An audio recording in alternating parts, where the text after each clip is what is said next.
Hai teman-teman, apa kabar semuanya? Selamat malam, ketemu lagi. Kita mau bahas lagi tentang firman Tuhan yang berjudul tentang A Heart That Belongs to His Kingdom. Nah, di sini kita akan belajar sama-sama lagi tentang kerajaan Allah, teman-teman. Aku di sini mau tanya sama teman-teman, gimana nih teman-teman kita bisa tahu atau kita bisa mengetahui bahwa kita sudah hidup di dalam kerajaan Allah, sudah berada di dalam kerajaan Allah. Apakah kita sudah lahir secara Kristen? Apakah kita sudah melayani, sudah pelayanan ke gereja dengan rajin? Apakah itu semua sudah membuat kita berada di dalam kerajaan Tuhan atau tidak? Nah, tentu saja teman-teman, jawabannya adalah belum.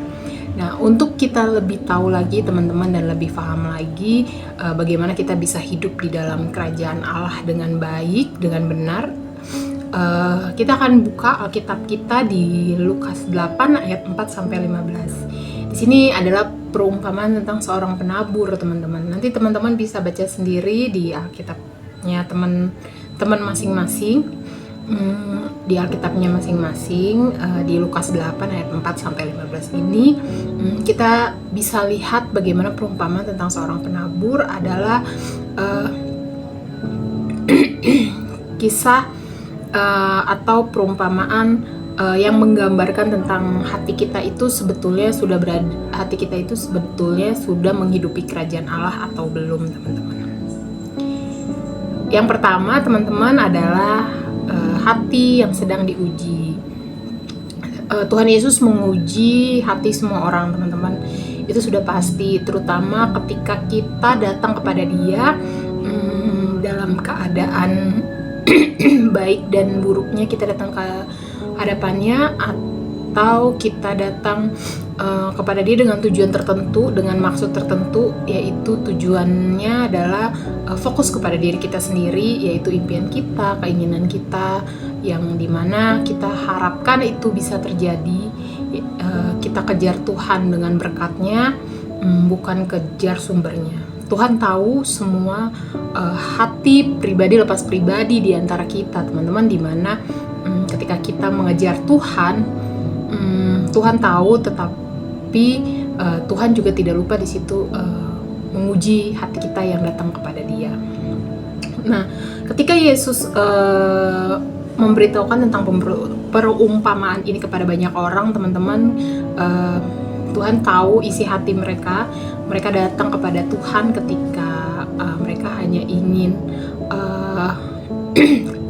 keajaiban, ingin mujizat, ingin berkat, teman-teman. Di sini Yesus mengutip sebuah kitab, yaitu kitab Yesaya, yang tertulis di Yesaya 6 ayat 9-10. Dari sini kita bisa lihat bahwa mereka di Yesaya 6 ayat 9-10, di sini adalah kisah bangsa Israel di mana mereka menerima pengajaran atau pemberitaan firman Tuhan, tetapi hati mereka mengeras, teman-teman. Hati mereka tetap keras, hati mereka tetap tidak peduli dengan firman Tuhan, sehingga akan ada penghakiman Allah yang nanti akan turun terhadap mereka, dan akan ada konsekuensi yang mereka tanggung karena ketidaktaatan mereka kepada Allah pada saat itu, teman-teman.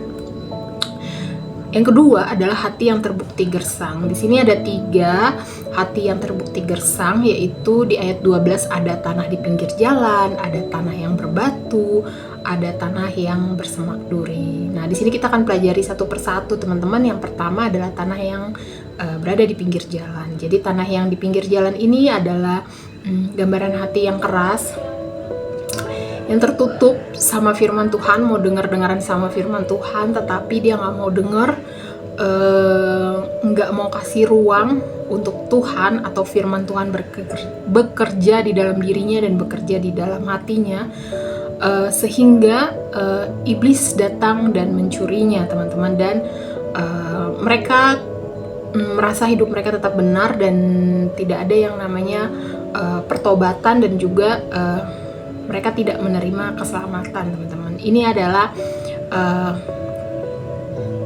tanah di pinggir jalan. Nah, lalu tanah yang berbatu adalah mereka menerima firman Tuhan tapi sementara. Ketika cobaan hidup datang, himpitan hidup datang, ya mereka jatuh lagi teman-teman. Sama mungkin halnya kayak kita nih teman-teman, kayak banyak hal yang terjadi di dalam kehidupan kita. Tadinya tuh kita kayak ngerasa firman Tuhan ini menguatkan, tetapi semakin banyak cobaan, semakin banyak ujian, nggak selesai-selesai ujian kita, nggak selesai-selesai cobaan hidup kita, akhirnya itu membuat kita terhimpit dan akhirnya membuat kita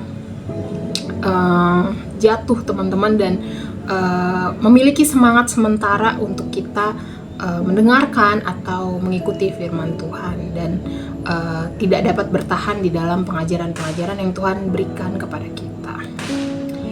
Lalu ada yang ketiga, yaitu tadi di ayat 14 ya, tanah yang bersemak duri. Di sini menggambarkan hati kita yang terlalu sibuk memikirkan duniawi, memikirkan hati kita, memikirkan kekayaan, memikirkan berkat, memikirkan kesenangan diri kita sendiri yang cuma tujuannya hanya untuk diri kita sendiri. Ada ambisi, di mana ambisi ini mungkin bisa membuat kita lupa sama Tuhan, lupa sama tujuan Tuhan, dan ambisi ini bisa menjadi alat untuk iblis untuk kita jatuh di dalam self-center teman-teman, dan ini sangat menghalangi pertumbuhan rohani kita ketika kita mau belajar firman Tuhan, tetapi pada akhirnya fokusnya bukan ke Tuhan, melainkan fokusnya tetap belajar firman Tuhan, punya keinginan sendiri, punya harapan sendiri, yaitu self-center itu teman-teman, dan buahnya ada teman-teman, tapi ya nggak matang, tidak matang teman-teman.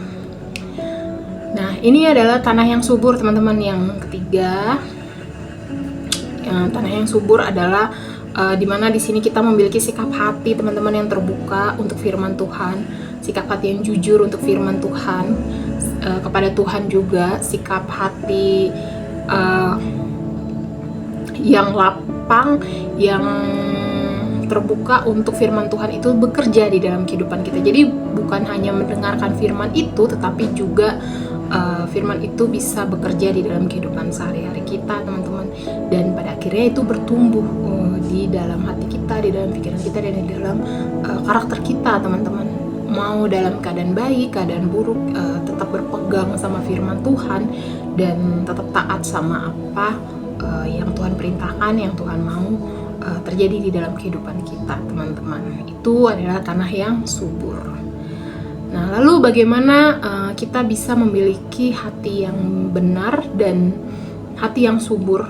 Kita mau buka Alkitab kita di Lukas 24 ayat 32. Ini adalah perbincangan antara murid. Antara murid Yesus, kita akan baca, kata mereka seorang kepada yang lain, bukankah hati kita berkobar-kobar ketika ia berbicara dengan kita di tengah jalan dan ketika ia menerangkan kitab suci kepada kita?